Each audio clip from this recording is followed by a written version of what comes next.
Erwin Yusuf, kilalang content creator at asawa ng aktres na si Ann Curtis, ay nagbigay na ng pahayag ukol sa kumakalat na chismis tungkol sa kanilang relasyon. Kamakailan lang ay naging usap-usapan sa social media ang di umano'y hiwalayan ng mag-asawa. Ngunit agad itong pinabulaanan ni Erwan sa kanyang Instagram post noong Sabado.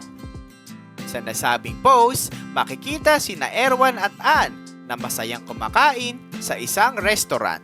Sa caption, nilagay ito ni Erwan ng Mark Safe na tila isang banat sa mga maling balitang kumakalat online. Ngunit hindi dito nagtapos si Erwan.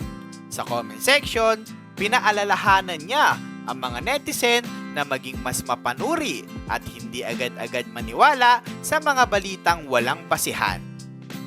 Ann and I have never really posted much about each other online. It's just how we are. We don't feel the need to prove anything to anyone, but everyone has to work on being less gullible online. Information can be weaponized, ani pa ni Erwan. Dagdag pa niya, this wasn't a big deal, but imagine, it's something that has real-world repercussions. Just because something has lots of views doesn't make it real. Take a Facebook detox. Matatandaan noong Lunes, September 2, unang nilinaw ni Erwan ang issue matapos mapansin ng isang netizen na wala siyang suot na wedding ring sa isa sa kanyang mga video.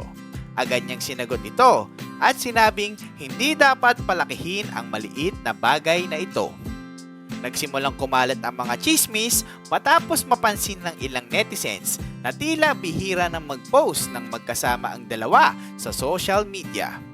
Ngunit tulad ng sinabi ni Erwan, hindi naman sila palaging nagpo-post na tungkol sa kanilang relasyon at hindi na nila kailangan pang patunayan ang anuman sa mga tao. Magkasamang nagtali ng kanilang mga puso sina Ann at Erwan noong 2017 sa isang intimate wedding ceremony sa New Zealand.